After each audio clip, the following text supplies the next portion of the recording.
Hello everyone, this is Umadevi, social teacher. Exams వచ్చేస్తున్నాయి, board exams, 10th class. చాలా టెన్షన్గా ఉంటుంది. అయితే సోషల్లో మాత్రం మార్క్స్ స్కోర్ చేయడం కొంచెం ఈజీ అని చెప్పచ్చు. అయితే ఏ పాయింట్స్ అనేవి బేస్ చేసుకుంటే మనం మార్క్స్ ఈజీగా స్కోర్ చేసుకోవచ్చు అనేది ఈ వీడియోలో చెప్తాను. అయితే ఇప్పుడు నేను చేసిన వీడియో ఎవరైతే కొంచెం హెల్త్ ఇష్యూస్ వల్ల క్లాస్ అటెండ్ అవ్వలేకపోయి, క్లాసులు వినలేకపోయిన వాళ్ళు, లాస్ట్ మినిట్లో రివిజన్ చేసేవాళ్ళు, సో పాస్ అయ్యి లేదా యావరేజ్ మార్క్స్ వస్తే చాలు మేము గట్టెక్కేస్తాం అనుకునే వాళ్ళకి ఈ వీడియో. ఇదే కాదు, మేము పర్ఫెక్ట్గా హై స్కోర్ చేయాలి మార్క్స్ అంటే ఈ వీడియోతో పాటు నెక్స్ట్ వచ్చే వీడియో కూడా చూస్తే ఈ వీడియోలో మెయిన్ ఆస్పెక్ట్స్ అనేవి ఎక్స్ప్లెయిన్ చేస్తాను. నెక్స్ట్ వీడియోకి వచ్చేసరికి మీకు ఇంపార్టెంట్ క్వశ్చన్స్ ఏవైతే ఉన్నాయో ఇవి కంపల్సరీ అని నేను చెప్పలేను, కానీ మ్యాక్సిమం రిపీటెడ్ క్వశ్చన్స్ మీకు వచ్చాయని చెప్పచ్చు. సో ఒకసారి మీరు ఇవన్నీ చూసుకొని వెళ్తే కనుక మీకు ఈజీగా ఉంటుంది. అలాగే ఇంకొక వీడియో నేను మొత్తం మ్యాప్స్తో చేస్తాను, అవి కూడా ఒకసారి చూసుకోండి, మీకు ప్రాక్టీస్ అనేది ఈజీగా అయిపోతుంది. అలాగే నా ఛానల్ ద్వారా కొన్ని క్వశ్చన్ పేపర్స్ కూడా పెట్టేశాను, మీకు బిట్ పేపర్స్ పెట్టాను. మీకు ఏవైనా సరే ప్రాక్టీస్ కావాలి అనుకుంటే కనుక మీరు అవన్నీ చూసుకోవచ్చు, ప్రాక్టీస్ చేసుకోవచ్చు. ఎనీ డౌట్స్ ఏమన్నా ఉన్నాయి అంటే కనుక మీరు కామెంట్లో మెన్షన్ చేయండి. సో మనం స్టార్ట్ చేసేద్దామా ఈసారి కాన్సెప్ట్? మనందరికీ బాగానే ఐడియా ఉంది. మనకి 80 మార్క్స్ పేపర్లో మొత్తం 4 సెక్షన్స్ ఉంటాయి.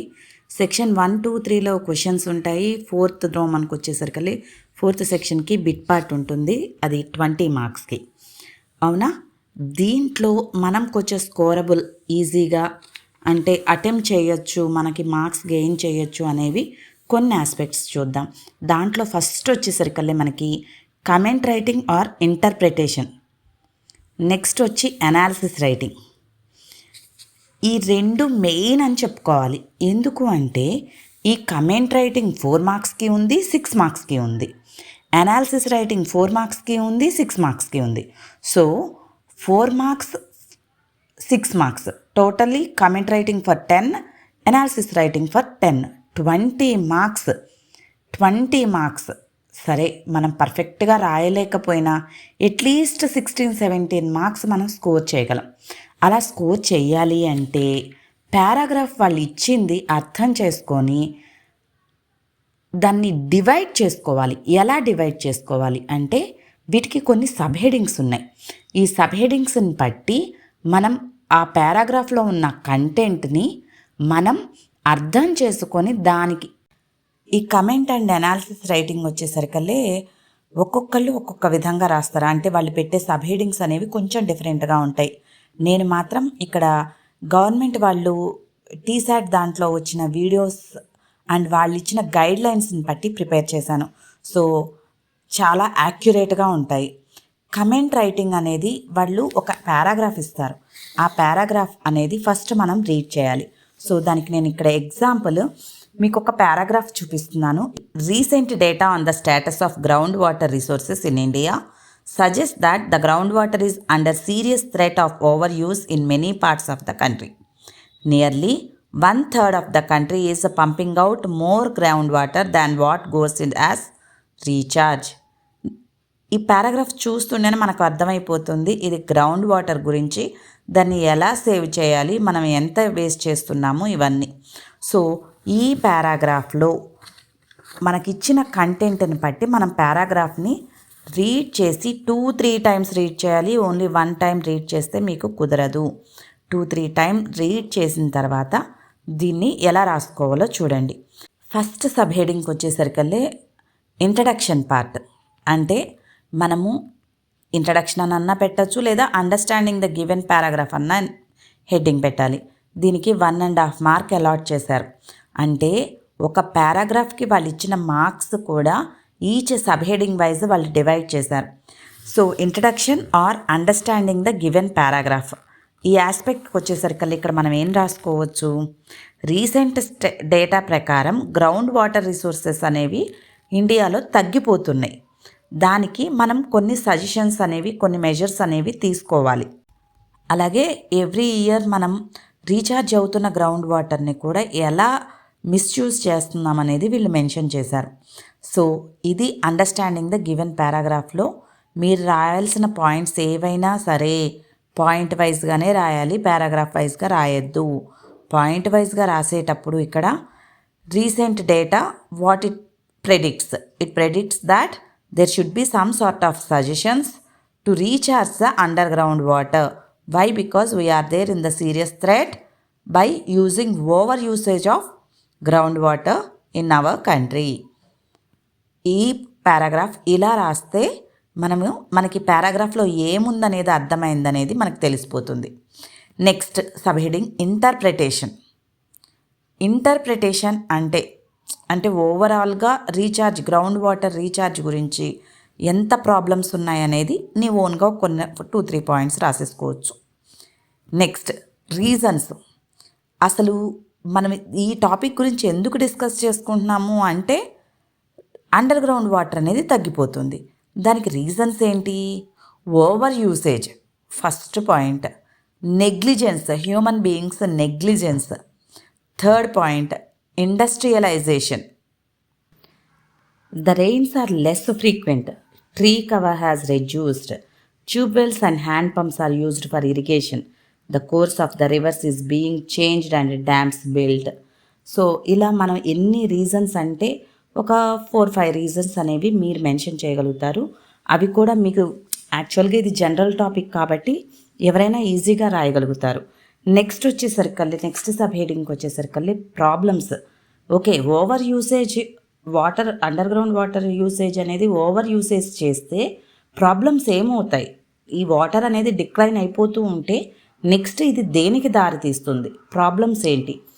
ఆ నెక్స్ట్ సబ్ హెడింగ్కి వచ్చేసరికి సూటబుల్ ఎగ్జాంపుల్స్. అంటే ప్రాబ్లమ్స్తో పాటు మనం ఎగ్జాంపుల్స్ కూడా చూపిస్తాం అన్నమాట. అంటే మనకి ఒక కాన్సెప్ట్ అనేది ఎంత క్లియర్గా ఐడియా ఉందనేది మనం ఎగ్జామ్ పేపర్లో ప్రెజెంట్ చేస్తున్నాం. So what are the problems we will get once the underground water has declined? What problems will arise if continuous decline of underground water? Dry wells, reduced surface water, increased pumping cost, land subsidence, deterioration of water quality, impact on agriculture, reduced water flow in rivers and streams, ultimately impacting human populations depending on that water supply.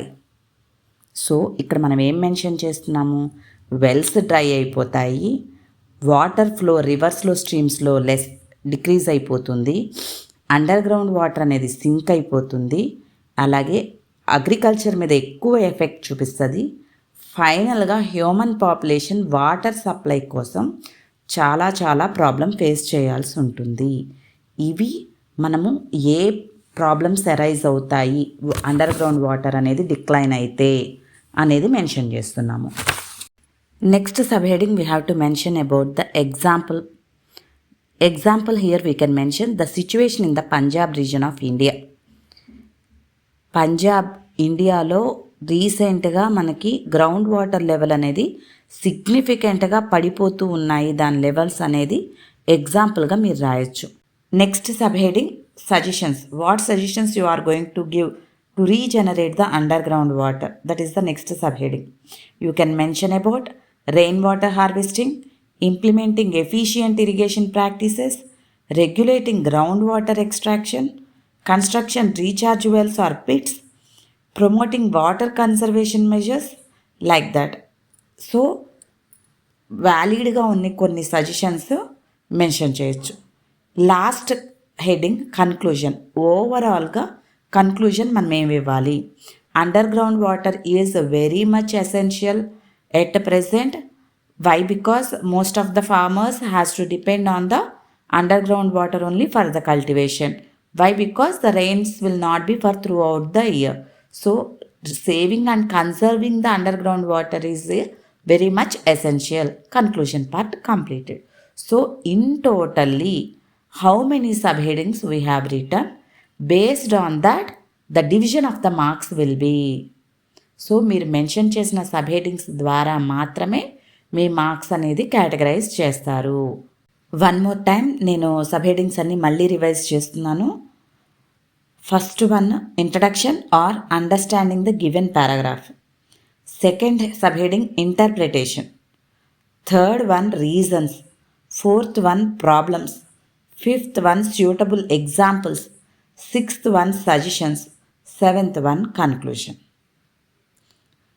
ఈ total sub headings కనుక మీరు mention చేస్తే maximum marks అనేవి 6 మార్క్స్కి 5.5 అనేది కన్ఫామ్గా మీరు attend చేయగలుగుతారు. అండ్ ఈచ్ సబ్ హెడింగ్ కింద కూడా మీరు పాయింట్ వైజే రాయాలి తప్ప పారాగ్రాఫ్ వైజ్గా రాయొద్దు. ఇదే comment writing, how to write the comment or interpretation. I think మీ అందరికీ కూడా ఒక మంచి అవగాహన వచ్చేసింది కమెంట్ అనేది ఎలా రాసేయాలి అని. సో 4 మార్క్స్కి 6 మార్క్స్కి 2 ఉన్నాయి.